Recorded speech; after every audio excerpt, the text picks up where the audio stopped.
설교 본문은 계속해서 갈라디아서 5장 11절부터 26절입니다.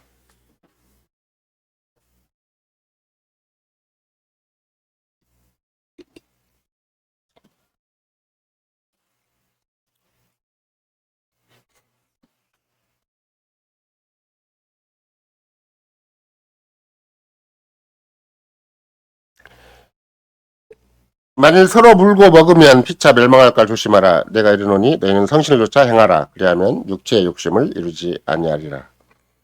육체의 소욕은 성신을 거스리고 성신의 소욕은 육체를 거스리나니 이 둘이 서로 대적함으로 너희 원하는 것을 하지 못하게 하려 함이니라.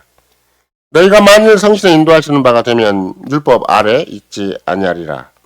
육체의 일은 현저하니 곧 음행과 더러운 것과 호색과 우상 숭배와 술수와 원수를 맺는 것과 분쟁과 시기와 분냄과 당지는 것과 불리함과 이란과 투기와 술취함과 방탕함과 또 그와 같은 것들이라.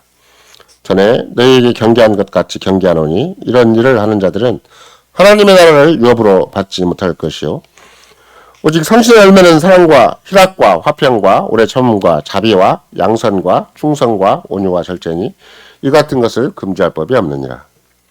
그리스도 예수의 사람들은 육체와 함께 그 정과 욕심을 십자가에 못 박았느니라. 만약 우리가 성신으로 살면 또한 성신으로 행할지니 헛된 영광을 구하여 서로 격동하고 서로 투기하지 말지니라. 예수 그리스도의 사랑하는 성도 여러분, 계속해서 성신의 특별히 6번째 덕목인 양선을 살피고자 합니다. 물론 일렬로 정리를 딱 시켜보면 9가지 덕목 하나가 한 열매 여러 부분이라는 것을 우리가 늘 명심할 필요가 있고, 실은 사랑이라는 열매를 거론한다 할지라도 그 안에 나머지 8개의 요소가 다 함께 있는 것이죠. 따라서 인내와 자비와 양선과 뭐 어떤 그런 것을 자기는 별도로 특별히 강조해서 얘기할 수가 없고 또 그걸 자랑할 수가 없어요. 실은 9가지 덕목을 다 소유하고 있는 것이고 그것을 계속해서 우리 안에서 더 빛나도록 또는 우리 안에서 더 배양할 필요가 있는 것이죠. 근데 물론 어떤 경우는 뭐 나에게 9가지가 다 그렇게 불완전한 인간이고 다 사람이 다 모자라기 때문에 나는 몇 개만 필요하다. 또 나에게 가만히 보니까 몇 개만 있겠다라고 할 수도 있겠지만 그러나 실은 한두 개, 서양 한두 개를 빠지고라도 거기에 우리가 그냥 뭐 안도를 한다고 할까 또는 이렇게 마음이 해이된 채로 있을 수가 없는 것이죠. 물론 어떤 경우는 내가 아무리 노력해도 9가지를 내 안에 찾기가 쉽지가 않아 이렇게 얘기할 수도 있어요. 그것도 너무 어렵다 이렇게 생각할 수도 있고 그러니까 그냥 그저 하늘만 바라보고 하나님의 자비와 긍휼만을 바라자 이럴 수도 있는 것이죠.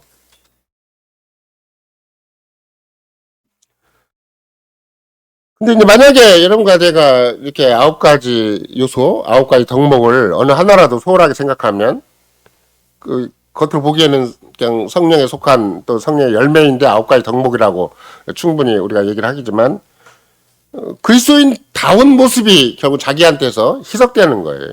그러니까 내가 그리스도인인데 나는 100% 그리스도인이 아니고 나는 한 50%, 60% 그리스도인이다. 그러면 말이 안 되는 거잖아요. 나는 철저하게 100% 그리스도인이고 그렇게 속한 존재인 것이지 몸과 영혼도 나는 온전히 그리스도의 것이지 나는 10%는 내 것이고 90%는 그리스도의 것이다. 이럴 수는 없을 거 아니에요. 그러면 성신의 9가지 덕목도 결국은 한 열매로 우리에게 가르치는 바가 있다면 내가 그리스도인이면 누구에게나 다 성신의 열매가 그 하나가 단호하게 또는 아주 통째로 쉬운 말로 하면 패키지로 딱 있는 것이지 우리 안에 그런 요소가 어느 한 부분에도 결핍된 채로 있을 수가 없어요. 그러니까 만약에 그리스도 구속이 모자랄 리가 없듯이 성신의 열매도 확고부동하게 우리한테 있는 것이다. 이건 우리의 믿음인 것이지 그 현상적으로 설령 어떤 경우에 경험적으로 나한테 없다고 해서 나한테 없는 게 절대 아니에요. 만약에 그리스도 구속을 내가 100% 경험 못한다. 그러면 그리스도 구속이 없어지는가? 그렇지 않잖아요. 또 하나님의 섭리의 손길이라는 것이 너무나 완벽한 섭리의 손길이기 때문에 오죽하면 우리가 헤르베 론답에서도 우리의 머리카락 하나가 땅에 떨어지는 것도 하나님의 뜻이 아니면 절대 땅에 떨어지지 않는다고 하는데 우리가 그걸 어떻게 알아요? 그렇잖아요. 여러분 머리카락 몇 개 떨어졌어요? 오늘 아침에? 그거 떨어진 거 할 수도 없고 그 왜 떨어지는데 이유를 알 수가 없고 또 떨어졌으면 그거를 하나님의 보이지 않는 따뜻한 사랑의 손길이 다 있다라고 하나하나 챙겨가지고 내가 오늘 10개 하나님의 사랑을 맛봤다. 20개 떨어졌으면 20개 하는 사람 뭐 이러지는 않을 거 아니에요. 빨리 치워가지고 막 요새는 더군다나 막 빗자루 쓸기도 하기 전에 막 온갖 거의 보이기만 하면 얼른 없애가지고 쓰레기통에 처박지. 쓰레기통을 뒤져서라도 나 하나님의 섭리가 여기 있다. 하나님의 뜻이 여기에 있다. 이렇게 생각하지는 않을 거 아니에요. 그러면 하나님의 섭리의 뜻이 없는가? 내가 머리카락을 다 그냥 한꺼번에 몰아가지고 있는 대로 다 찾아가지고 쓰레기통에 처박았기 때문에 하나님의 섭리를 쓰레기통에 처박은 것인가? 하나님의 뜻을 그냥 내 팽기친 거 그런 건 아니잖아요. 그와 똑같이 나의 그리스도인이 되면 내가 아직 무지몽매한 것도 있고 무강한 것도 있고 아직도 세상에서 마귀의 무서운 공격을 받고 내 연약함과 세상의 여러 가지 유혹에 의해서 나의 실체와 정체성이 흐려진 경우는 없지 않아 있다 할지라도 내 절대 본질은 없어지지 않아요. 또 다른 말로 얘기한다면 나의 정확한 정체성은 주님이 그리스도 안에서 우리를 선택하시고 성신으로 말미암아 우리를 새롭게 해주시고 저도 성신의 역사로 말미암아 우리가 믿게 되고 교회에 나오게 되고 그리스도의 몸인 교회 사회는 지체가 되게 하신 만큼 그 사실은 변함이 없듯이 성신의 열매도 9가지 덕목이 분명히 나한테 있는 것이지 그게 내가 그걸 충분히 활용을 못하고 내가 충분히 그걸 빛나게 하지 못하고 나의 보배로운 소유로 제대로 활용을 못해서 그런 것이지 충분히 있는 것이다 이런 거죠. 물론 어떤 경우는 자기 나름대로 적극적으로 성실을 조차 행하고자 하는 의욕보다는 그 대부분의 경우에 우리가 은혜라는 말을 너무 쉽게 쓰듯이 뭐라고 생각하냐면 뭐 하나님 알아서 하시겠지 이게 자꾸 생각을 하려고 그래요. 근데 언약적 사고방식이라고 할까 하나님의 사랑의 구체적인 대상으로서 이런 거다는 뭐 일반 세상 속에서도 남녀간에 주고받는 또 부부간에 부모와 자식간에 주고받는 관계라는 것이 그냥 지가 알아서 하겠지 하고 내버려두면 서로 같이 사는 의미가 없는 거잖아요. 계속 서로 지켜보고 서로 확인하고 또 확인하고 또 확인해서 자식도 키우는 것이고 부부간의 관계도 더 증진되는 것이지 인격적인 관계도 마찬가지예요. 어느 회사가 예를 들면 직원을 고용을 했는데 사장이 네가 알아서 먹고 살아라 하고 내버려 두는 법은 없잖아요. 철저하게 챙기잖아요. 계속 실적 하나만 떨어지고 조그만 실수 하나 생겨도 사장이 챙겨야 그 회사가 제대로 되는 것이듯이 천하의 어느 것도 네가 알아서 해라 그런 법이 없으면 하물며 하나님의 경영체에서 하나님이 당시 그리스도께서 또는 당시의 영이신 성신께서 우리를 내버려 두시는 법이 있는가 그런 법은 없어요.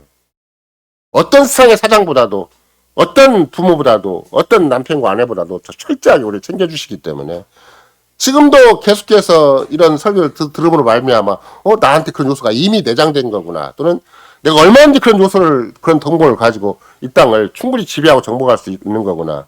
나도 정복할 수 있고 나도 지배할 수 있겠지만 내 옆 사람도 그냥 무조건 힘으로 윽박을 질러서 아니면 돈으로 아니면 뭔가 강한 말로 상대방을 제압하는 것이 아니라 나에게 9가지 덕목을 가지고 상대방을 딱 지배하는 거고 정복하는 것이기 때문에 생각보다는 이게 우리한테 강한 무기가 되는 것이고 우리 안에 천하의 그 어떤 실력보다도 강한 실력이 되고 이 진정한 삶의 토대가 되는 것이지 이게 성신 열매라고 해서 조금 착한 것인가 보다 조금 괜찮은 것인가 남들이 볼 때 조금 좀 잘 봐주는 것인가 보다 이런 정도가 절대 아닌 것이죠.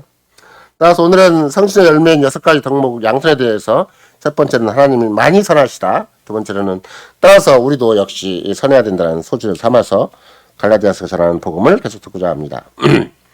오늘 우리가 살펴본 어느 부자가 예수님을 찾아오잖아요.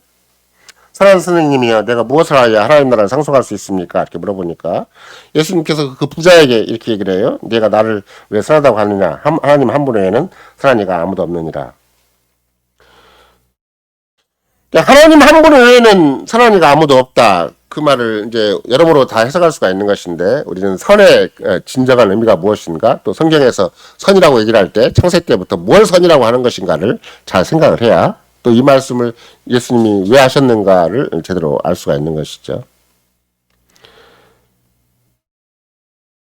또 바울사도 로마서에서 뭐라고 얘기를 했냐면 사람이 처한 그 참 곤고함이라고 할까 거기에 로마 7장 같은 데서 그 얘기를 하잖아요. 내게는 아무것도 선한 것이 없다는 걸 내가 아노라. 난 오히려 죄된 본성이 있고 또 내가 선한 것을 심지어 하고자 한다 할지라도 행할 능력이 나한테 없다. 이것을 로마 7장에서 아주 생생하게 고백을 하죠.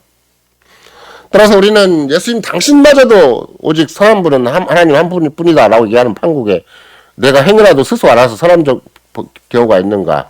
바울사도의 고백을 떠난다면 절대 개인이 하나님 인정하실 만큼의 선함은 절대 없다는 것이죠. 오히려 우리는 계속해서 예수님도 가르치시고 바울사도 고백한 것처럼 하나님의 선하시다. 이것을 계속 우리가 마음에 깊이 간직해야 되는 것인데, 오늘도 예수님께서 당신은 선하다고 말하는 부자를 책망하세요. 그 예수님의 부자에 대해서 어떤 문제의식을 가지고 왔겠는가, 또 예수님은 이 부자가 어떤 자부심을 가지고 예수님에게 인정받고자 했는가, 그걸 생각을 해보면 예수님에 대해서 당신이 선하시다, 또는 예를 들면 선한 선생님이라고 그랬으니까 지금까지 이 부자가 살펴본 같은 유대인들, 바리새인들, 사회적인 공연 중에서 예수님이 가장 선한 분이다, 이렇게 얘기를 한 거거든요. 부자라고 그래서 이름뿐이 없겠지만 자기 나름대로는 유대 사회에서 성공한 인생을 산 사람이에요. 또 그냥 성공한 인생을 산 사람이 아니라 율법을 바리새인들이 잘 가르쳐준 대로 율법을 잘 준행함으로 하나님 나에게 복을 주셨다고 할 만큼 유대인들에게 사고방식 그런 게 있어요. 누군가 부자가 됐다, 그건 하나님 인정해 주셨다, 그런 뜻이 있어요. 워낙 하나님의 저주를 받은, 역사적으로 하나님의 저주받은 민족이기 때문에 진짜 문제를 당하면 히틀러뿐만이 아니라 뭐 전 세계 전 역사를 통해서 오늘날도 유대인들은 생각 외로 아무리 팔레스타인에서 전쟁을 막 보복 정치를 철저히 한다 그래도 여전히 그 전체가 하나님 언약적 저주 가운데 있기 때문에 쉽지가 않은 민족이에요.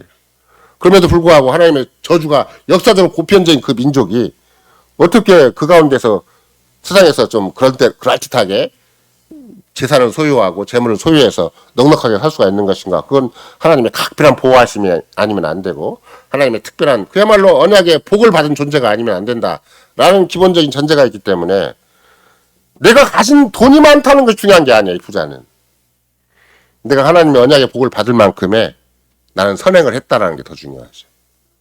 그러니까 당신도 나와 같은 사람 아니에요? 이게 선한 선생님의 그 말이에요. 당신도 하나님이 당신을 이 땅에 보내셔서 당신을 내가 가만히 보니까 율법을 하나도 어기지 않은 것처럼 보이고, 적어도 나만큼 또는 나 이상으로 선한 삶을 산 사람이다. 그러면 당연히 당신이 나를 인정해주고 나도 내가 당신을 인정한 만큼 당신도 나를 인정을 해서 당신도 나도 힘을 합쳐서 하나님 나라를 상속할 자가 돼야 되지 않습니까? 이런 의도로 얘기한 거예요. 그러니까 굉장한 자부심, 그 당대 유대 사회에서는 쉽게 볼 수 없는 자부심을 가진 거죠. 마치 오늘날 여러분과 내가 대한민국 기독교 어떤 여러 가지 분파가 있고 여러 가지 기독교인적인 삶이 있지만, 어떤 사람이 정말로 자기가, 제가 최근에 그 고재수 목사님한테 관심이 많다 그랬잖아요. 고재수 목사님의 글에 보면은 혼자 계시를 받은 사람이 있어요. 혼자 어떤 문제라도 자기는 기도만 하면 하나님이 딱 계시를 준대요. 근데 고재수 목사님 나머지 마지막에 나중에 글을 보시면 아시겠지만, 근데 고재수 목사님이 알기에는 그 사람은 30년 동안 처방하고 같이 산 사람이다, 이렇게 써놨어요. 하나님의 율법과는 전혀 안 맞는 삶을 살면서도 자기는 특별한 계시를 받아서 하나님과 직접 영통을 하는 사람으로 그렇게 자기를 표현하던 사람이 아마 제가 보기에는 고신치가 하나 있었지 않았을까 생각을 해요. 근데 그 사람은 하나님의 율법과 너무 상관이 없고 하나님의 언약의 말씀과는 너무 상관이 없는 삶을 살아간 것이죠. 그러니까 적어도 그런 사람은 아니에요. 우리나라 같이 누군가 기도빨, 영통, 카리스마가 있어가지고 뭐 옛날 김기동 씨만 한다 할지라도 막 무종귀신까지 다 쫓아내는 사람이잖아요. 그러나 당대 유대 사회에서는 이 젊은, 어떻게 보면 이 부자만큼 당당하고 부자만큼 모험적이고 부자만큼 객관적인 환경이 그 사람을 보장을 해줘요. 여러분과 나도 마찬가지잖아요. 어떤 사람이 쌩 고생을 하고 있으면 자꾸 옆에서 뭐라고 생각을 해요. 제 성질 그렇게 부리더니 쌩 고생한다 그런다든지, 뭔가 우리가 알지 못하지만 죄를 지어가지고 하나님 앞에 벌을 받는다고 생각을 한다든지, 얼마나 어떤 사람이 막 자기 몸뚱아리가 힘들어서 막 애타고 있으면 어떻게 전능하신 하나님 저를 도와주지도 않고 저 모양 저 꼴일까, 이렇게 생각하기가 참 쉽잖아요. 반대로 어떤 사람이 참 굉장히 성실하고 교회도 잘 나오고 뭐 교회 모임도 빠지지도 않고 또 교회가 강조하는 뭐 전도 선교 열심히 하고 구제 봉사 열심히 하고 있으면 또 집이 든든하니 막 직장도 잘 되고 막 자식도 잘 되고, 그럼 뭐 어떻게 생각을 하겠어요? 정말 하나님이 복을 주셨나? 이 생각할 거 아니에요. 그 이상이에요. 이 율법을 지킨 사람, 이 부자는 그 이상인데 성경은 또 예수님은 그 사람 이름도 기록하지 않는다. 이게 문제. 그 사람을 전혀 알아주지 않는다. 물론 나중에 이 본문에도 뭐라고 얘기하냐면 너 있는 걸 팔아라 다 가난한 자에게 주라. 그리고 나를 좇으라. 그러니까 이제 근심하고 돌아갔다. 이렇게 얘기를 하잖아요. 근데 재밌는 표현이 있어요. 예수님이 그를 사랑하셨다라고 써 있어요. 그러니까 우선은 자기의 자부심을 가지고 정말로 예수님과 똑같이 하나님의 나라를 건설할 자로 하나님의 나라를 상속할 자로 생각했는데 뭔가 분명한 삶의 방식, 삶의 원리, 뭔가 당대 유대 사회에서 그리스도로 말미암아 새로운 가능성을 열어가는 쪽에서는 전혀 알지 못하다가 예수님을 알긴 알았는데 자기 차원에서 예수님을 알게 된 거죠.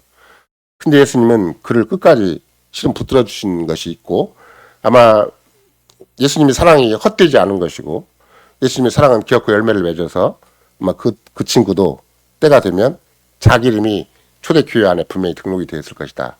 부자일 때는 이름이 없었지만 그러나 초대교회 안에는 그 사람 이름이 생명책에 분명히 기록되어 있을 것이다. 이걸 우리가 알 수가 있는 것인데 일단은 예수님께서는 당신 자신을 선하다고 하는 이 부자에 대해서 책망을 하시는 것이죠. 만약에 여러분과 내가 이 부자처럼 생각을 한다면 오늘날 이 부자처럼 우리에게 다가온 사람이 있다면 그게 누군가? 여호와 증인이에요. 여호와 증인은 예수님을 하나님을 생각지 않아요. 그냥 선한 분으로 생각을 해요. 세대 성인 중에 한 사람 정도로 생각을 해요. 예수님 모범이에요, 그냥. 예수님처럼 살고자 하는데 진짜 그 사람들 얼마나 열심히 해요. 여러분은 개혁교회, 자유교회를 소개하기 위해서 이웃집 방문해요? 방문하는 큰 오는 사람도 쫓아낼 방국인데 방문하진 않잖아요. 근데 여호와 증인은 자기 가정도 시켜놓고 지정시켜놓고 막 권하잖아요. 저희 집까지 방문해가 혼난 적도 있지만 그러니까 적어도 이 부자는 그 정도 열심히 가는 사람이에요. 내가 이 선한 일 지금까지 애를 써왔다. 근데 마지막 예수님의 딱 지적하는 것에 걸린 거예요. 네 소유를 다 팔아서 가난한 자에게 주라 했더니 그거는 자기 마음에 크게 걸림이 되어가지고 근심하고 돌아갔다. 이렇게 이제 표현한 것이죠. 핵심은 뭐예요? 아직도 자기를 의지한 게 있고 아직도 세상을 의지한 게 있고 아직도 그리스도가 누군지를 잘 모르고 아직도 정말 하나님을 제대로 모르는 거구나. 아직도 종교적인 삶을 살고 있는 것에 불과한 것이고 자기들 주변 사람의 평가가 중요하고 세상 사람의 평가가 중요하지 예수님이 어떻게 평가하시는가에 대해서는 처음으로 도전을 해봤는데 예수님한테 낙제 점수를 당했다고 할까?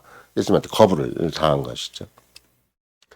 그러나 분명히 우리가 놓치지 말아야 할 것은 이 부자 관원, 부자 특별히 하나님의 언약의 법에 대해서도 나름대로는 성실하게 지켰기 때문에 사회적인 공의원들도 이 사람을 인정했을 것이고 아리마다 요셉처럼 또 우리가 생각하는 니고데모처럼 다 그 사람들은 각기 당대 유대 사회에서는 굉장히 뛰어난 사람들이고 모범적인 사람들이에요. 아리마다 요셉 같은 경우도 돈을 잘 모으고 있다가 예수님의 장사를 다 준비할 정도로 그 당시에 공회원이기도 하고 그 당시에 부자이기도 하고 당대 유대 사회에서는 남다른 그런 자기 삶의 아름다운 자부심을 가진 사람들인 것이죠. 심지어 이 부자 관원은 자기도 그렇게 인정을 하겠지만 그렇게 자기를 서슴없이 드러낼 정도가 되면 집안 내력도 보통이 아니에요.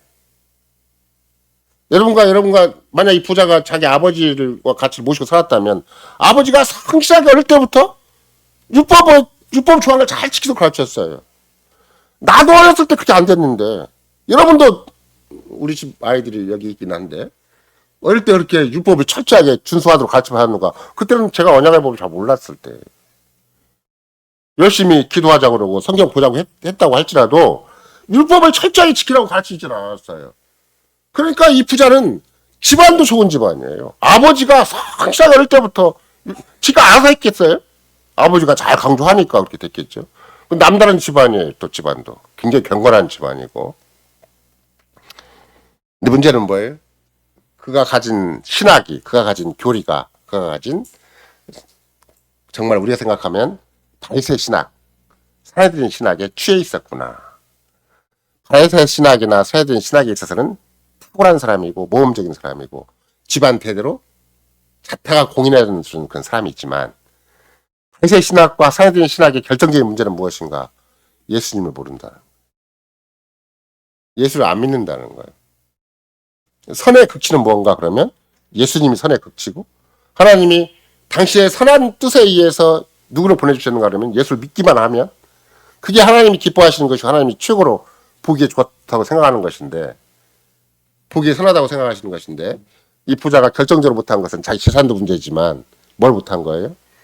예수님을 그렇게 높이 알지 않았다. 예수님을 절대로 알지 않았다. 예수님을 그렇게 귀하게 알지 않았다는 것이 이제 문제가 되는 것이죠. 그럼 여러분과 내가 오늘날도 마찬가지예요. 오늘날도 이 정도 되면 자타가 공인하는 신자가 아니겠어요? 돈이 있어서 재산이 있어서 자기 나름대로는 혼자 움켜쥐고 막 혼자 놀러다니고 혼자 집 크게 짓고 이렇게 사는 것이 아니라 예수를 향해서 성적을 베풀고 교회 모든 일에 열심히 헌금도 하고 또 자타가 공인할 정도로 모험적인 삶을 살아가고 도덕적으로 윤리적으로 오늘날 그리스도인이 된다 할지라도 이만큼 열심히 사람이 없을 거 아니에요. 이만큼 모험적인 사람이 없을 거 아니에요. 누구에도 욕먹지 않고. 근데 문제는 뭐예요? 이런 정도의 열심히 있는 사람의 대부분의 특징은 뭔가 오늘날식으로 분석을 해보면 옛날에는 발세적이고 사내들인 그런 신학을 따르는 사람이었다 이렇게 평가를 하겠지만 오늘날은 어떻게 해요? 그런 사람들이 알미니안들이 굉장히 많아요. 그런 사람들이 인본적인 사람이 굉장히 많이 있고 아까도 여호와 증인들이 생각보다는 성실해요. 생각보다는 열심히 해요. 이런 거 나는 집안에서도 경건해 드리기가 쉽지가 않은 판국인데 그 사람들은 철저해요. 외국인 자기 이웃집 돌아다니고 뭐 자기 생애를 포기하면서까지라도 자기들이 믿는 바를 전하려고 하는 판국인데 뭘 전하는가 그랬더니 예수를 전하기보다는 여호와를 전한다는 것이 이제 문제가 되어서 여호와 증인이라는 말을 쓰는 거잖아요. 알미니안 신학에 물들면 이렇게 보인다는 거예요. 인본주의 신학에 물들면 이렇게 보여요. 여러분도 이게 지금 개혁 측이고 이게 보수 측인 거 그러지. 한국에서 일반적으로 제가 외국에 소개를 할 때 총신에 속한 교단, 고신의 교단 속한 교단과 교회 사람들, 합시에 속한 교단 세 교단이 가장 보수적이고 정통적이다. 이렇게 소개를 해요. 그럼 그 나머지 교단은 어떤 교단이에요? 더 큰 교단이 바로 옆에 있는 통합직 교단이에요. 통합직 교단 사람들을 굉장히 성실해요. 옆에 있는 분 아시죠? 이 앞에? 얼마나 성실해요. 주일만 그렇게 하시는 게 아니에요. 야 골목이 낙엽에 깔끔해요.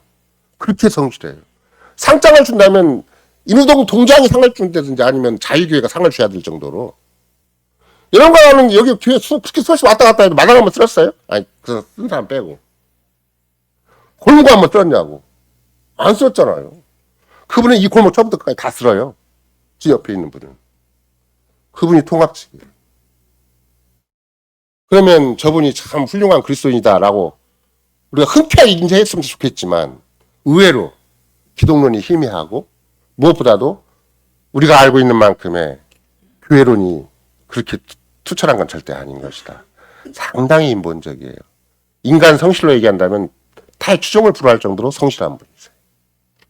성정표가 나잖아요. 여러분과 나는 뭘 계획실화가 아니긴 않은데 그냥 그리고 뭐 제가 또 강조하는 것처럼 목사가 설교하는 거나 집에서 설거지하는 거 똑같다. 또 목사가 설교하는 거나 저희 애기가 숙제하는 거 똑같다고 얘기해주면 그게 굉장히 자유로움이 돼가지고 더 자유로워져요. 그냥 직장에 가거나 집안에 가거나 그냥 예수 믿는 거 태 안 내고도 뭐 충분히 나는 예수 믿는 사람으로서 처신할 수가 있는 것이 우리의 남다른 자부심이고 남다른 정체성일지는 모르나 그러나 의형적으로 다른 사람이 평가하고 세상 사람이 평가하는 때 보면 우리는 굉장히 부실한 사람들이에요. 이중적인 사람들이고 앞뒤가 안 맞는 사람들이죠. 그러니 이 부자 사람이 율법적으로 이렇게 철저한 것을 어릴 때부터 지키고 살았는데 그걸 우리가 쉽게 할 수가 있냐고. 안 그래요. 아주 철저하게 교육을 시켜요. 부모가 자식, 통합직은 진짜 부모가 자식 가르칠 때도 보통으로 시키는 게 아니에요. 제대로 진 집안이라면. 합동주직도 마찬가지. 정상적인 그 경건한 집안은 진짜 아버지가 아들에 대해서 부모가 자식에 대해서 굉장히 성실해서 제 친구 같은 경우만 본다 할지라도 뭐 보통 게 아니에요. 우리가 재건파라고 제가 어느 한정된 시간에 그런 교회 전도사를 심호한 적이 있었는데, 재건파도 마찬가지예요. 하나님의 언약의 법, 율법을 지키는 데 있어서 그분이 잠시에 살고 교회는 봉천동에 있는데 절대 주일날 차를 타고 오질 않아요. 긴 거리를 택시를 타거나 전철을 타거나 버스를 타더라도 그건 율법 어기는 거라고 생각을 해요. 그 전날 오세요. 전날 와서 교회에서 자고 주일날 참석을 해요.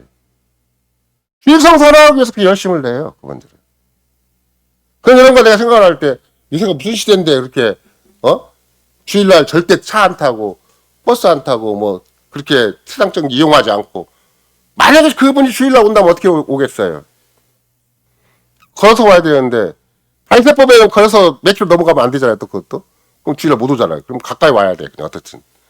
가까운 데다 여관 잡든지 아니면 교회 안에 자든지 둘 중 하나를 해야 돼요.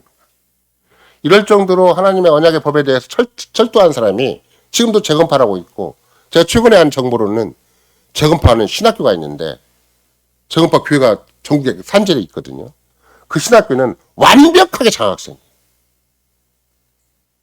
건물도 굉장히 커요. 모든 교회가 힘껏 신학교를 지지를 해요.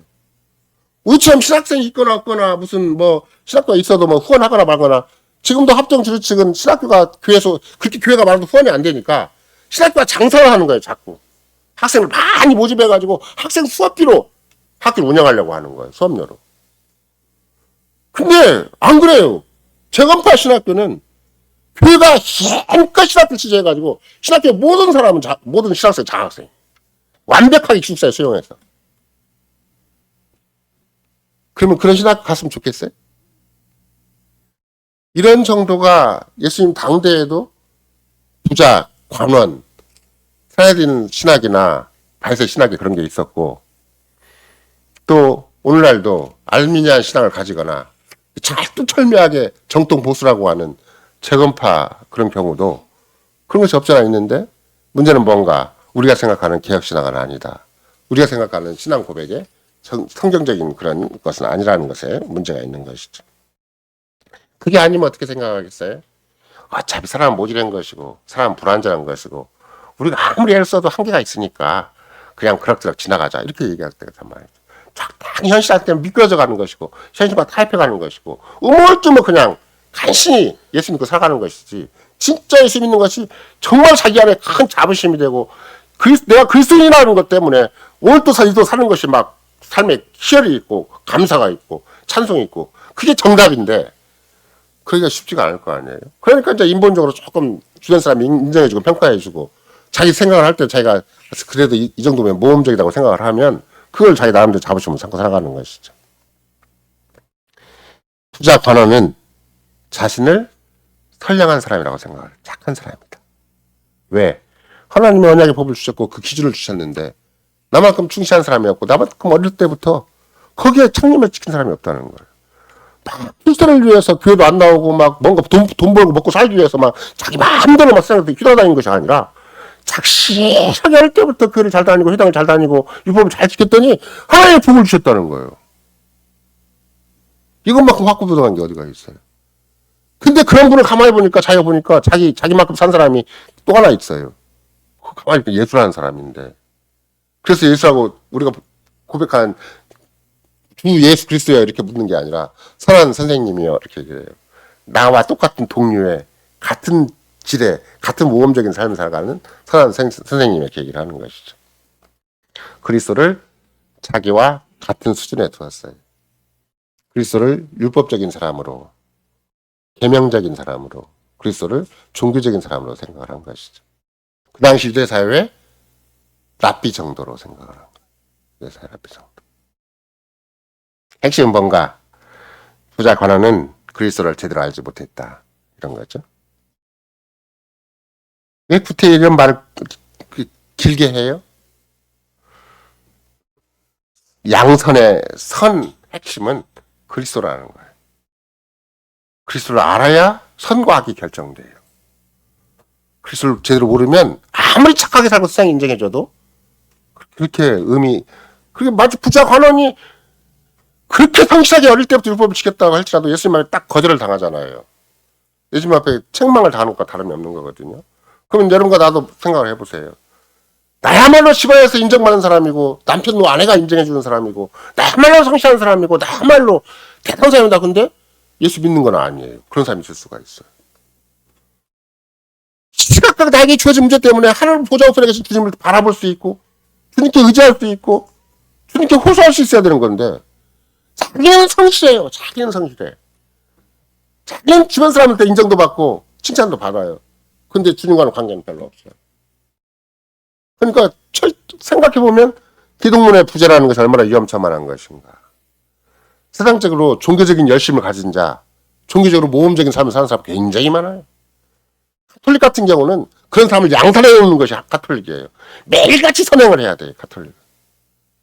선행했으면 또 신부가 그걸 보고를 받고 자기가 그 칭찬을 해줘요. 또 그런 선행을 한 사람이 새로운 신자가 오면 대부가 될 수가 있어요. 체계가 딱 부러져 있어요. 선행도 없는 사람은 그 사회, 자기들 사회도 인정을 안 해요. 그러니 선행을 열심히 한 증거가 객관적으로 있어야 돼요. 데이터로 딱 있어야 돼요. 여러분과 나의 삶에 선행이라고 할 만한 것이 데이터가 있어요? 어저께 토요일 뭐 했어요? 그럼 일주일 동안 돌아보니까 내가 선행을 했어요? 뭐 했어 도대체? 예수 믿었어요? 그럼 예수 믿은 것이 있어야 돼요. 선행을 하지 않았다면 내가 정말로 그리스도인이라면 시시각각 예수님과 주고받은 게 있어야 돼요. 그리스도의 주 그리스도와 교제하며 그의 보호와 은사에 참여해서 내가 형제자매를 위해서 내가 내 은사를 써본 일이 있어야 되는 거예요. 그 성도의 교제라고 우리가 고백하는 거잖아요. 그게 있었냐고 6해 동안에. 없는데 내가 그리스도인이 아닌 거예요. 근데 여러분과 내가 성신의 열매를 배우면서 내 안에 9가지 덕목이 있지 않는 한 절대 그런 일을 할 수가 없는 것이다. 양선 자체가 뭐예요? 그리스도를 충분히 인정하는 거예요. 정말로 그리스도를 생생하게 인정하는 거예요. 그리스도를 정말로 주로 믿고 사는 거예요. 정말 그리스도인으로 사는 것이 선이에요. 선이 귀해요. 선이. 만약 그리스도 빼놓고 선이라고 한다면 그건 그리스도한테 책망을 당하는 부자 간원의 선이에요. 그렇잖아요. 세상적인 선이고 인본적인 선이고 성경이 요구하는 선과는 관계가 없죠.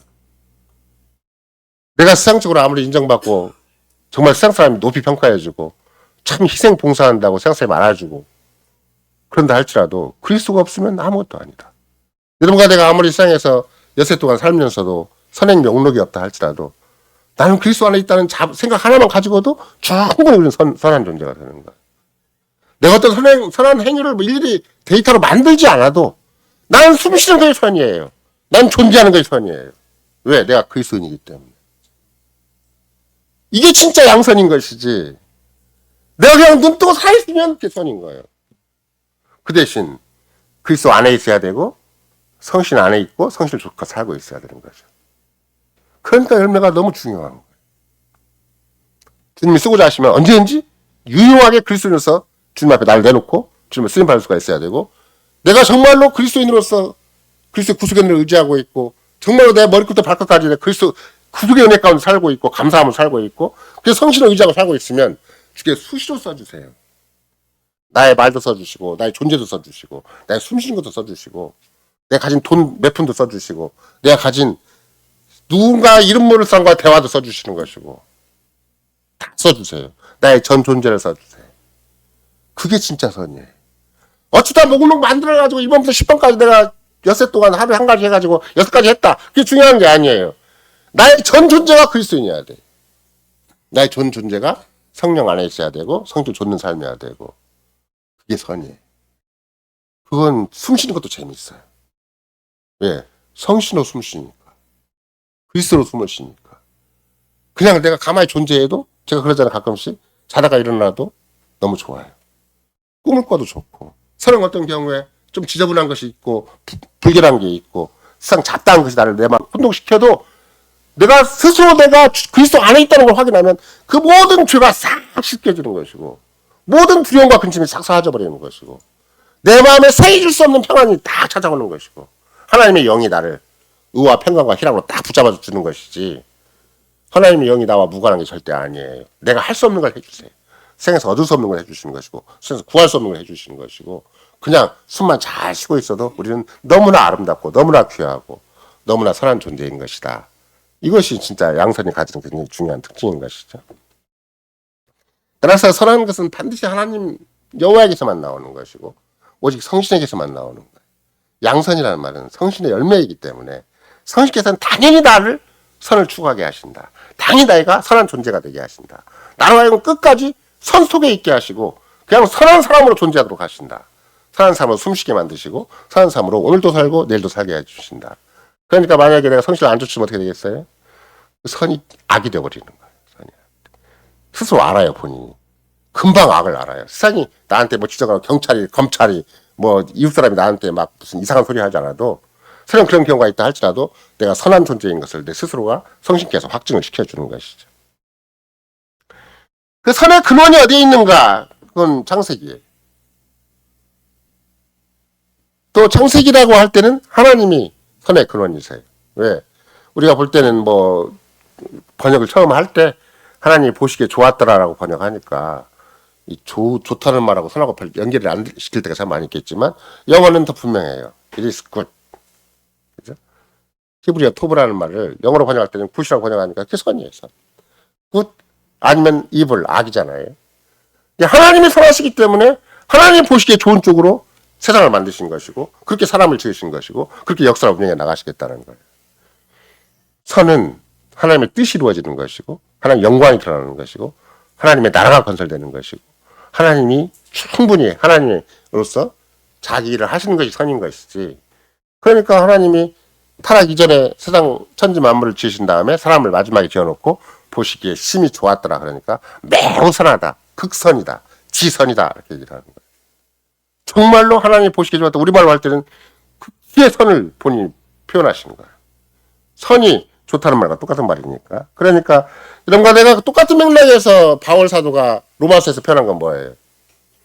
하나님을 사랑하는 자, 그 뜻대로 부르심을 입은 자들에게는 모든 것이 합력하여 선을 이룬다. 우리가 지금 할렐루야 기름답 제1주가 그렇게 고백을 하고 있고 또 우리의 금방 할렐루야 기름답 노래인 64장에서도 우리가 모든 악을 합력해 선을 이룬다고 얘기를 하잖아요.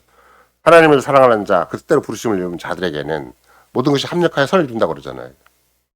하나님이 보시기에 좋은 상태를 기필코 이루어 가신다는 거예요.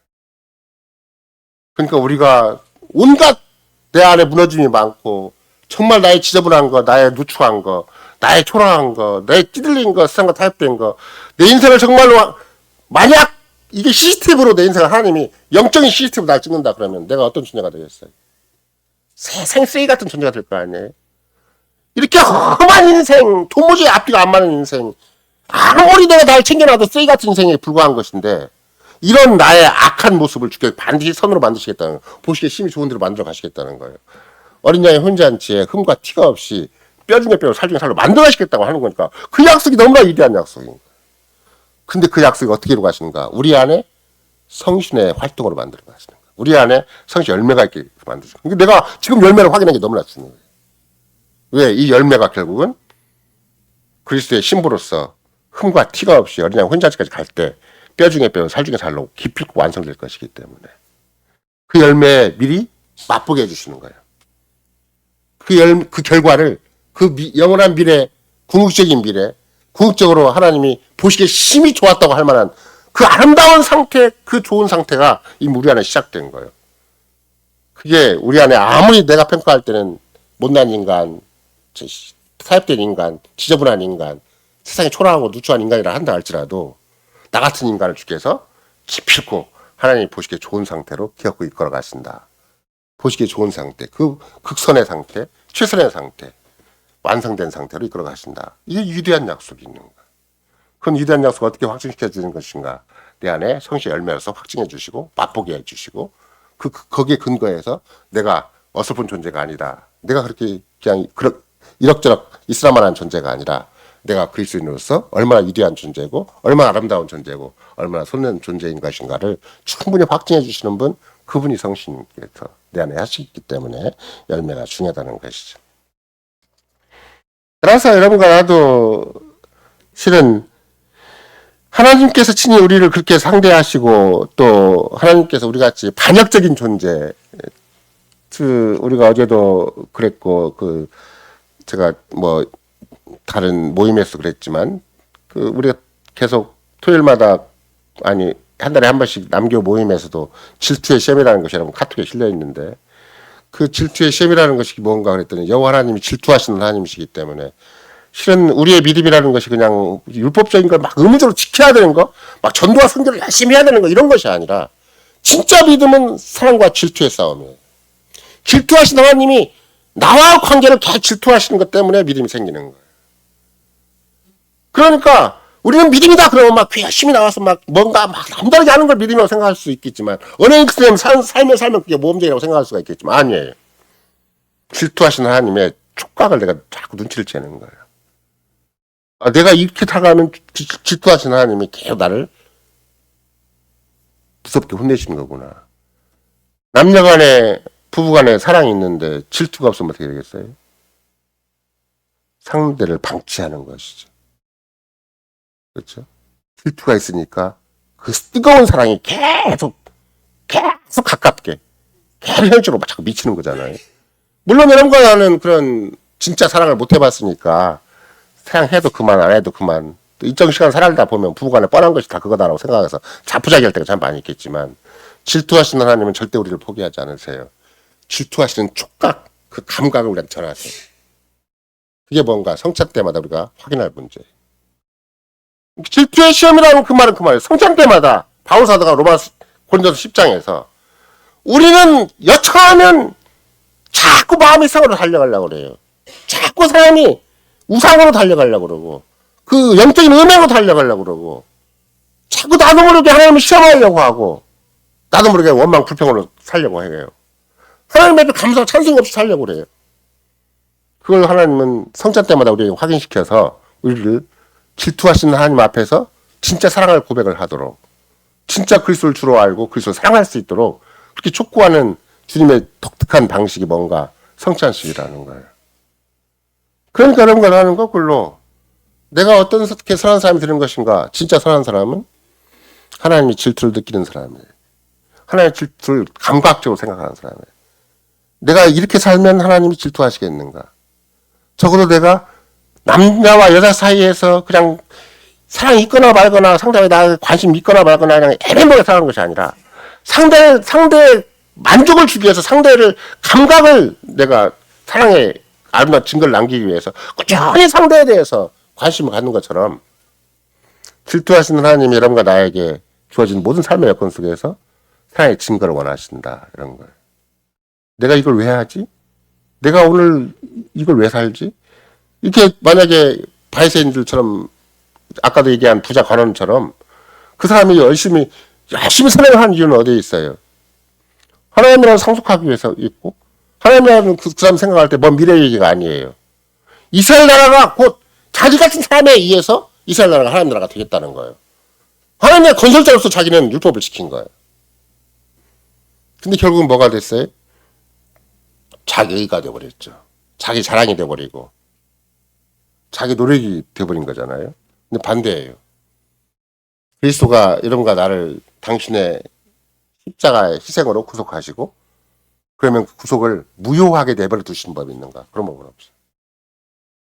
그 구속을 기필코 완성하시고 그 구속이 참으로 의미 있게 하시고 그 구속이 아름다운 열매가 반드시 우리 인생 가운데 있게 하시는 것이지.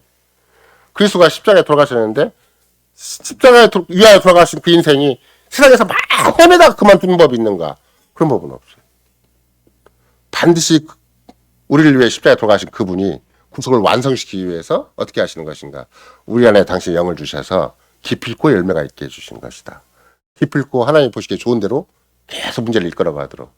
그래서 아무리 나한테 주어진 현실이 열악한 현실, 정말로 불행한 현실, 정말로 슬프고 괴로운 현실이 주었다 한다 할지라도 그 문제를 바라보는 방식은 어떤 거예요? 주님을 사랑하면 돼. 주를 사랑하는 자, 그 뜻대로 부르심을 입은 자로서 자기를 정리하면 돼요. 그럼 어떻게 해야 돼요? 나에게 주어진 현실이 아무리 불행한 현실이 한다 할지라도 내가 주를 사랑하기만 하면 어떻게 돼요? 모든 걸 합력해서 선을 이루어가시죠. 이게 약속이에요. 위대한 약속이에요. 그 문제 앞에서 주를 사랑하지 않으면 나도 모르게 그 문제에 휩쓸려가서 끊임없이 인생을 방황하게 돼요. 마귀한테 놀이개감이 돼버려요. 세상의 조롱거리가 돼버려요. 세상의 구경거리가 되고 마는 거예요. 그러나 내가 원치 않는 환경이 나한테 왔고 틀어졌던 그 환경이라도 내 자책에서 내가 잘못된 인생 경영에서 왔다 한다 할지라도 그 문제를 종합적으로 평가를 어떻게 평가하는 것인가? 주를 사랑하는 자로서 평가하는 것이고 주 앞에 부름받은 자로서 평가하는 거예요. 그러면 어떤 상사가 있다 할지라도 마귀가 어떤 괴계를 부린다 할지라도 주께서는 반드시 내 이 슬프고 너무나 괴롭고 힘든 현실을 반드시 하나님 기뻐하시는 현실로 하나님 보시기 좋은 현실로 하나님이 원하시는 선의 형태로 만들어 가신다. 이게 바울 사도가 감사와 찬송을 탁 터뜨리는 가장 핵심적인 내용이 되는 것이죠. 이런 거라도 마찬가지예요. 선은 어쩌다 행하는 생성되는 게 절대 아니에요. 나의 전 존재로 주님을 기쁘시게 하는 것이고 나의 전제로 주님의 뜻을 쫓는 것이고 나의 전 존재로 그리스도 안에서 주의 영광을 위해 살아가는 것이기 때문에 우리는 본질적으로 선을 위해 부름받은 자다. 본질적으로 하나님이 보시기에 좋은 대로 부름받은 자들이고 본질적으로 그 목표와 그 영광을 향해서 하루하루 전진한 자가 되는 것이지 우리가 적당히 생생내는 게 절대 아니고 우물쭈물 어쩌다 한번 그냥 옆 사람한테 좀 뭘 베푸는 것이 절대 아니다. 이런 것이.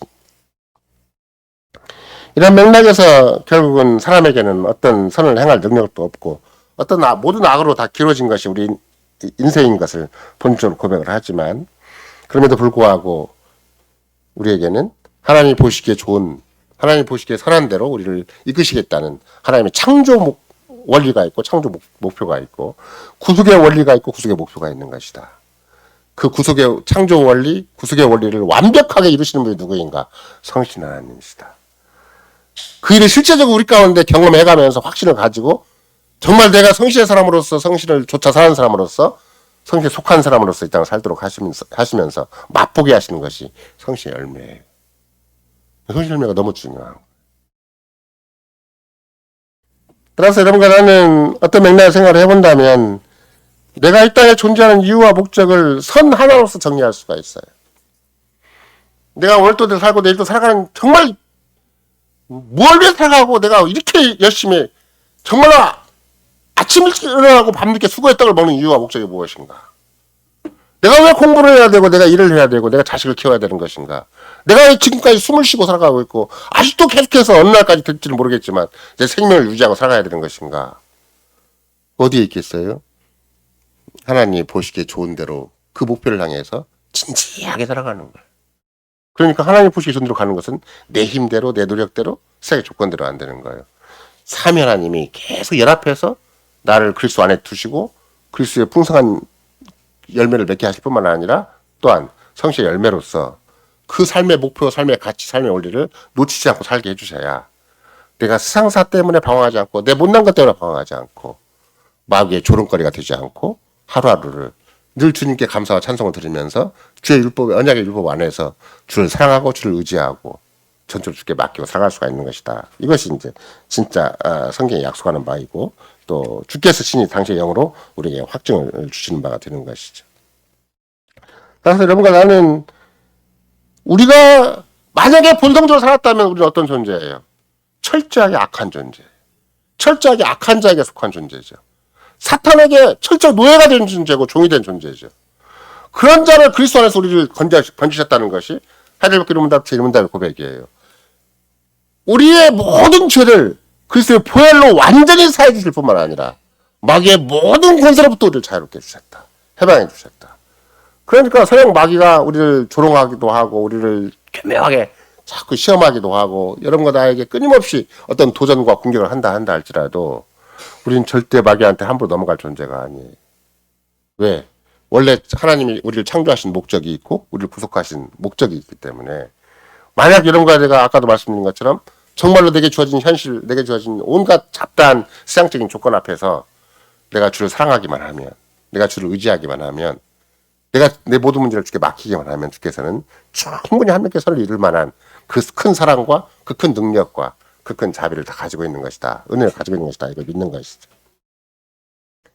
따라서 내가 얼마나 못난 존재인 것인가, 내가 얼마나 악한 존재고, 얼마나 정말 여차하면 죄가 움직이고 여차하면 마귀가 나를 충분히 자기 노예로 삼을 만큼 자기 종으로 삼고 자기 놀이개감으로 삼을 만큼 허약한 주님을 제대로 아는 사람은 절대 자기를 의지하지 않아요.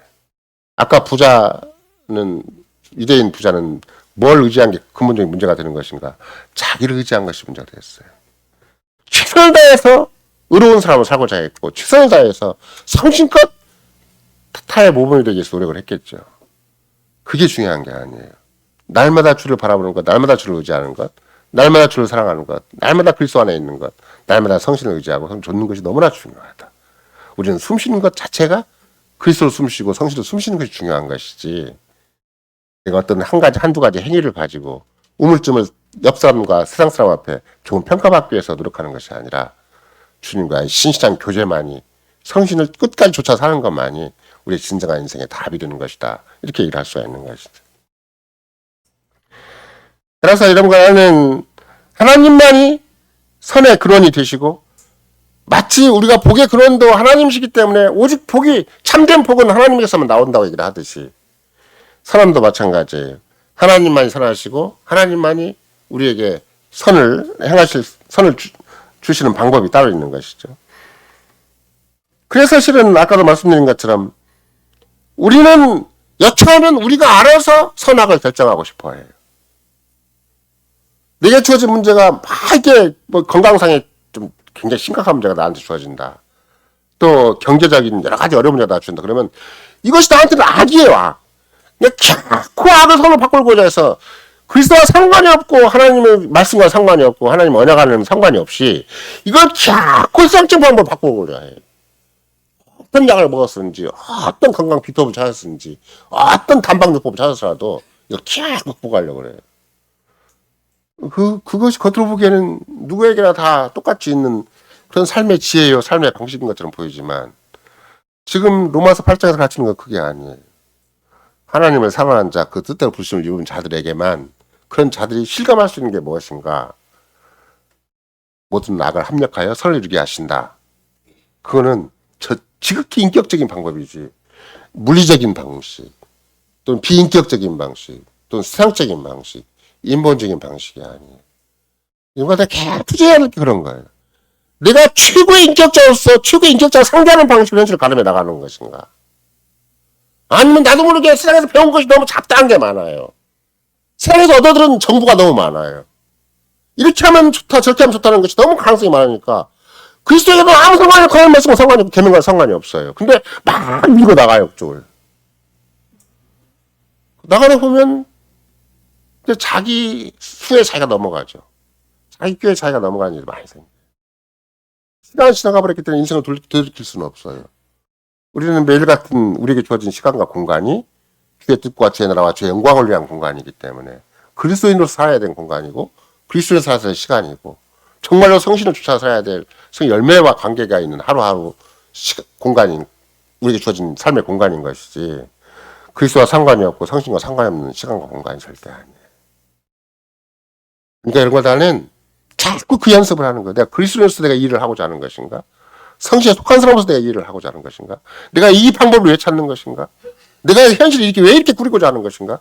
그리스도인이기 때문에 이렇게 꾸리고자 하는 것인가? 성신을 쫓아 살기 때문에, 성신 열매 때문에 이걸 꾸리고자 하고자 하는 거야? 아니고, 나도 모르게 세상적인 방식, 나도 모르게 인간적인 방식, 나도 모르게 막 다른 사람이 추구하는 똑같은 방식으로 살아가 버리면 한참 하다 보면 어떻게 되는 거예요? 열심히 살긴 살아요. 성실하게 살긴 살아요. 남보다 훨씬 투철하게 살긴 사는데 그리스도 없이 살아요. 성신 없이 살아요. 실천적으로 기도 없는 부재로, 성신 없는 부재로 살게 되는 거예요. 이것이 무서운 거예요. 예수님 당시에 부자 관원이 왜 문제인 것인가? 그리스도 없이 자기 인생을 성공적으로 살았어요. 그 어려운 시기잖아요. 로마 식민지로서 그 한 민족이 겪는 서러움 같은 것이 얼마나 힘들어요. 아무리 유대인들이, 예수님 당시에 유대인들이 자기들끼리 성신도 있고 노력을 해서 백날 몸부림쳐 산다 그래도 식민지로서 다 뺏겨가요. 이 부자가 천만다행으로 세금을 내고도, 로마에 세금을 내고도 그만큼이라도 자기 현실을 유지했다는 것은 정말 천만다행일지는 모르나, 그걸 자기는 어떻게 해서 삶이 이렇게 남다르게 살게 됐는가를 생각을 해보니까 어려서부터 율법을 잘 지켜서 이렇게 됐다라고 생각을 하고 있어요. 잘 챙겨가지면 좋은데 그리스도와 상관이 없이 율법을 지켜온 것이고 눈앞에 그리스도가 있는데도 그리스도를 묻지 못한 것이고 그럼 부자 관원만 그랬겠냐고. 그 민족의 대표자가 부자 관원인데 그 민족의 가장 모험자가 부자 관원인데 다른 사람은 어떻게 했냐고요. 더 그리스도와 상관이 없고 더 성신과 상관없이 자기 현실을 가람했을 거 아니에요. 그럼 여러분과 나도 만약 내가 실천적으로 그리스도와 상관없고 성신과 상관없이 그 삶이 가능하다니까요. 가능한데 나중에 그 사람의 종합적인 태도는 어떤 태도인가. 사랑하는 선생님이요. 당신과 내가 주도자가 되어가지고 하나님 나라와 교회를 이루어야 되는 사람이 돼야 됩니다. 이렇게 생각을 해요. 그리스도가 친 이루시는 하나님 나라가 아니에요. 성신이 이루시는 그 신기한 하나님의 몸인 교회가 아니에요. 자기가 모험자가 돼요. 자기가 열심히 있는 사람이 돼서 자기를 기준으로 다른 사람을 평가를 해요. 늘 드리는 말씀이잖아요. 율법적인 의식은 다른 사람을 평가하는 데 앞선다고. 자기를 높이 세워요. 자기를 모험으로 세워요. 자기를 기준으로 세워요. 남을 평가해요. 그러니 그리스도가 필요하지 않죠.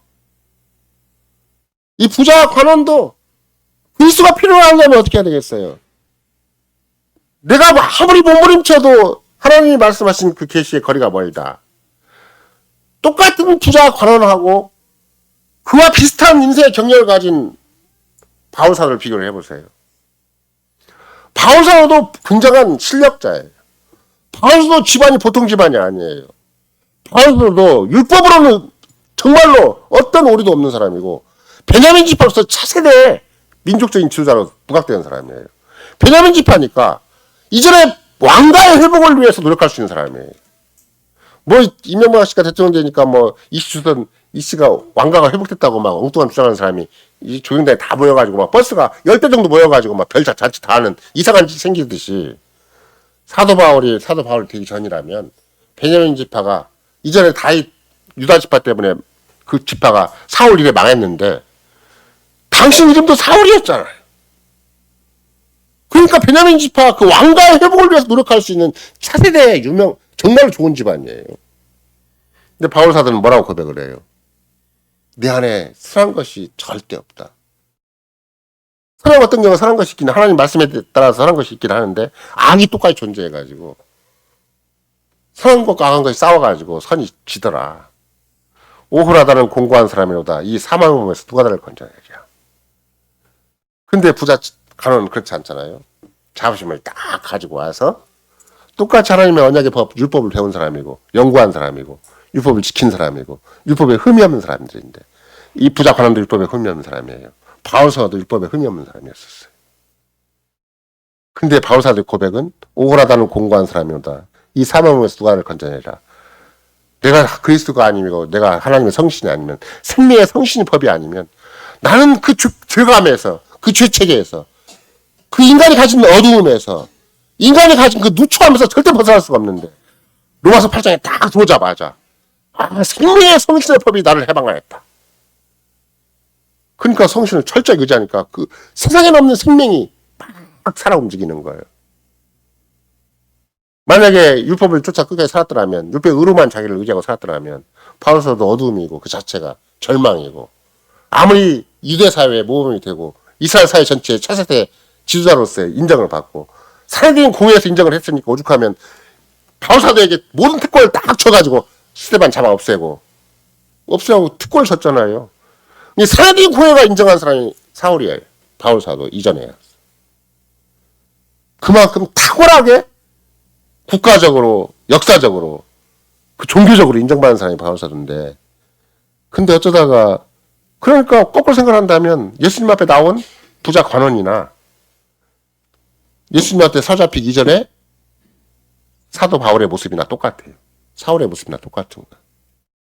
근데 바울 사도는 자기 실체가 얼마나 더러운 존재고 얼마나 악한 존재고 얼마나 무능한 존재고 얼마나 허망한 존재인가를 그리스도 안에서 하나님의 영으로 깨닫게 된 것이죠.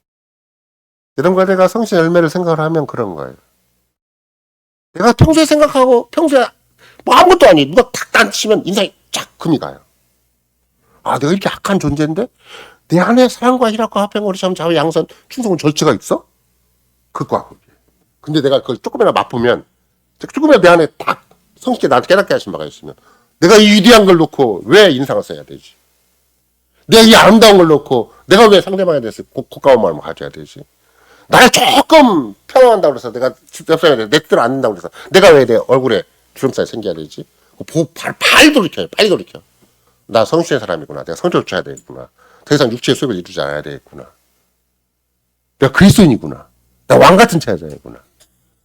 나 같은 정말 힘없는 존재고 누추한 존재고 앞뒤가 안 맞는 존재이지만 내가 그리스도인으로서 성신의 사람이 될 때는 주께서는 나 같은 걸 쓰셔서 하나님 나라를 건설자로 세우시고 역사를 이루실 자로 세우시고 젖먹이 어린아이 입으로 권능을 세우시듯이 나같이 세상에 떠없는 존재를 통해서도 그리스도의 위대한 구속의 나라가 이 땅에 도래하게 하시는 거구나. 이거 본인이 알게 돼. 그러니까 바울 사도가 그런 확신을 가지고 로마서를 쓴 것이고 골로새서와 에베소서와 갈라디아서를 쓴 것이지.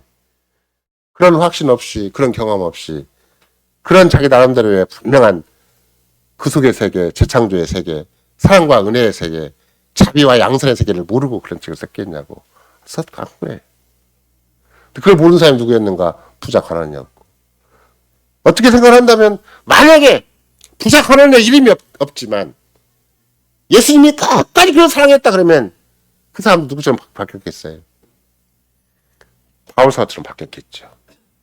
왜? 예수님의 사랑이 절대 무너지지 않는 사랑, 있으라만 하는 사랑, 하나만 하는 사랑이 절대 아니잖아요.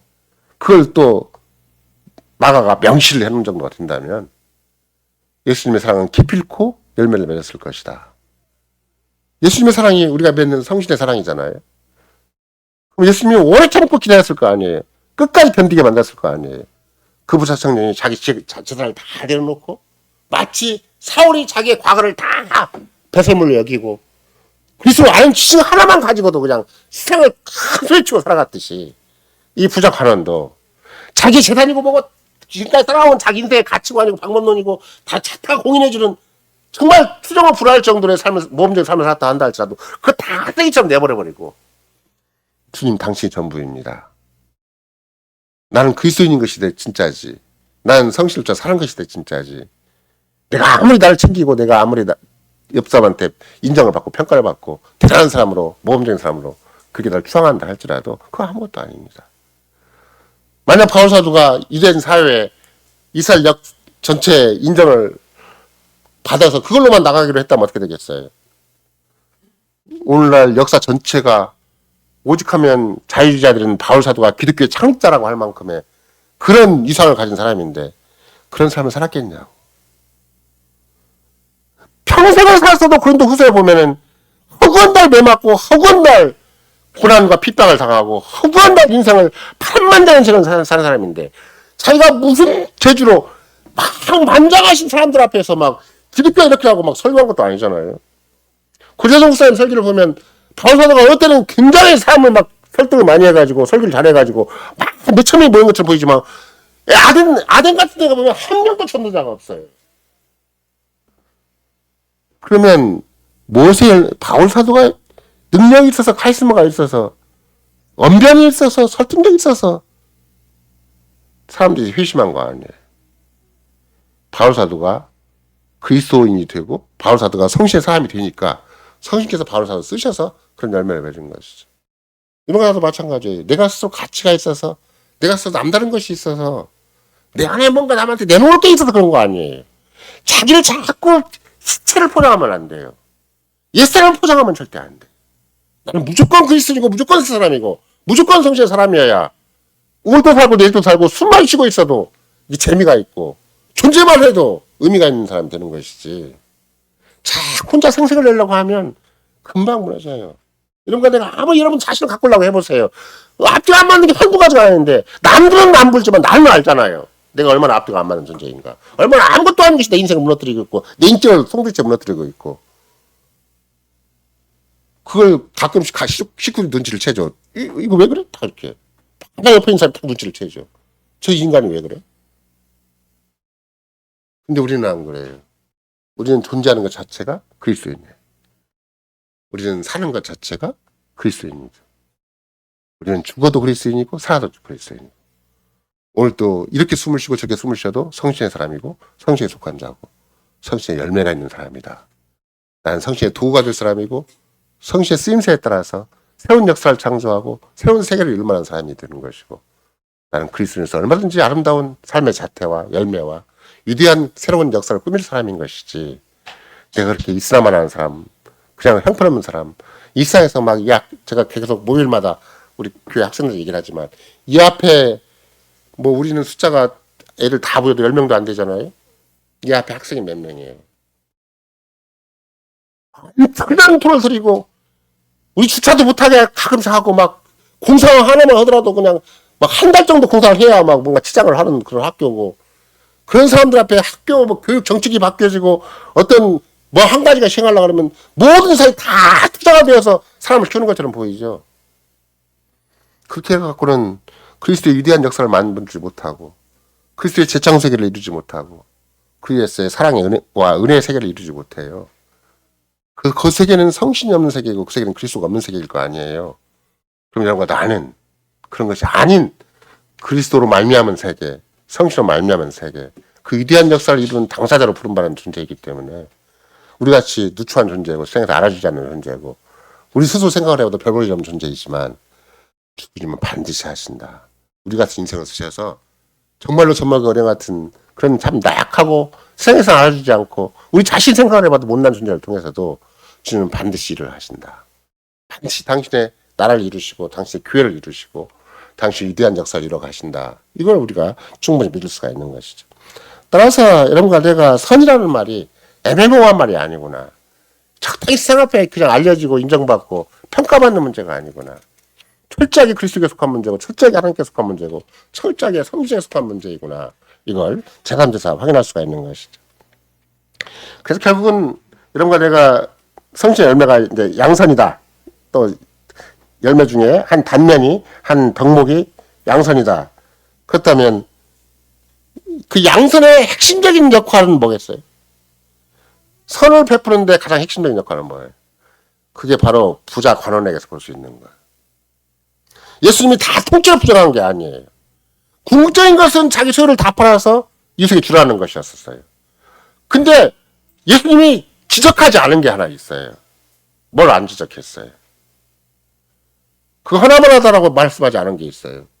어릴 때부터 율법을 지킨 건 그대로 인정해 주신 거예요. 그 말은 무슨 얘기예요? 오늘과 여러분과 내가 선한 걸 추구한다 그래도 율법 없이 선한 걸 추구할 수는 없어요. 하나님의 언약의 법 없이 선한 걸 추구할 수는 없어요. 여러분과 내가 어떻게 선하게 살 수 있는가? 내가 어떻게 하나님 보시기에 좋은 데서 살 수가 있는가? 나란 인생이, 나란 하루하루가 하나님 보시기에 정말 좋은 하루가 되려면 어떻게 해야 돼요? 율법을 의식을 해야 돼요. 마음과 뜻과 목숨과 힘을 낮추고 사랑하는 것이 감각이 돼야 돼요. 이웃을 내 몸처럼 사랑하는 것이 자꾸 내 안에 고백이 돼야 되는 거예요. 그러지 않으면 곧바로 여러분과 나는 여러분 집에 가서 다시 질투의 시험을 하면 그걸 보세요. 여차하면 우상숭배가 되고 여차하면 가늠하는 자가 되고 여차하면 시험을 하나님이 시험하는 자가 되고 여차하면 불평불만 분자가 되어버려요. 마음에 불평 가득에 툭툭 튀어나와요. 감사와 찬양이 나오는 게 아니에요. 여차하면 불만이 툭툭 튀어나와요. 여차하면 하나님 시험하는 게 툭툭 튀어나오고 여차하면 뭐 쌍 막 좋아하는 우상숭배로 가버리고 여차하면 영적 음행으로 가버리고. 바울 사도가 고린도 교회에 전하는 게 그런 거예요. 우상숭배를 피해라. 간음하지 말자. 하나님을 시험하지 말자. 불평하지 말아라. 이게 성찬식이 내가 눈앞에 있을 때 성찬식에서 우리 스스로를 점검하는 기준이다. 내가 그리스도를 정말 사랑하고 정말 그리스도를 의지하고 그리스도를 수 있다고 살고자 하는 것인가? 아니면 그리스도 말고 세상에서 자꾸 처신하려고 그러고 자꾸 사람한테 평가받으려고 그러고 인정받으려고 그러고 나도 모르게 자꾸 딴 욕심 부리고 딴 생각을 많이 하는 것인가? 오직 그리스도를 살고자 하는 것인가? 이것이 성찬식 때마다 우리가 점검해야 될 문제고 우리가 확인해야 될 문제인 것이. 난 그리스도 당신이 아니면 아무것도 아닙니다. 난 당신의 영이 아니면 정말 내가 얼마나 험악한 존재고 얼마나 못난 존재고 얼마나 쓸모없는 쓰레기 같은 존재인 것을 내가 합니다.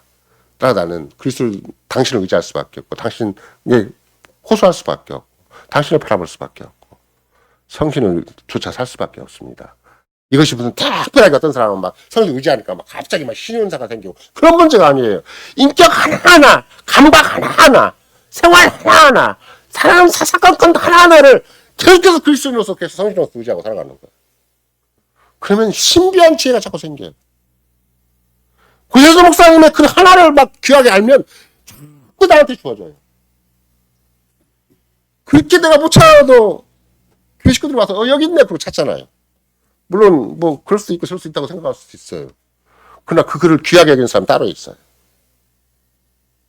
30년 전에 몰랐던 그 글을 지금은 내가 그걸 다시 보고 있어요. 정말 하나님 나라를 위해 사람 나라 진리를 위해서 하나님의 교회를 위해서 내가 정말로 내 인생을 시시각각 내게 주는 모든 감각을 통해 쓰고자 한다면 주님은 필요한 걸 다 주시는 것이지 절대 부족하지 않게 해주시는 거예요. 엉뚱한 쪽에 감각을 쓰니까 엉뚱한 쪽에 마음을 쓰니까 엉뚱한 쪽에 인생의 역량을 쓰려고 하니까 써줘도 안 되는 것이고 해도 안 되는 인생이 되는 것이지 정말 주를 위해 살고자 하고 주의 영광과 뜻을 위해 살고자 하고 주의 나라와 교회를 위해 살고자 한다면 주님은 충분히 주신다.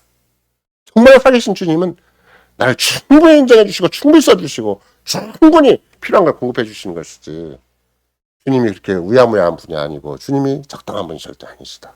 주님은 정말로 신실한 우리 아버지시고 정말로 전능하신 하나님이시지 우리에게 영과 육에 필요한 모든 걸 완벽하게 주실 수 있는 분이시지 주실동 말동 준동 만동 있으라마나 그런 것이 절대 아니에요.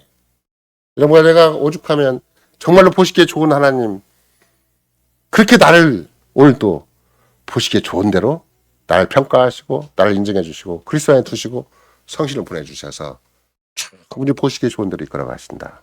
이걸 확신할 수만 있다면 우리는 충분히 세상도 이기고 나도 이기고 마귀도 이기고 하나님 나라의 위대한 건설자가 되고 하나님의 교회 진짜 건설자가 되고 하나님 나라의 역사의 창조자가 되는 것이다.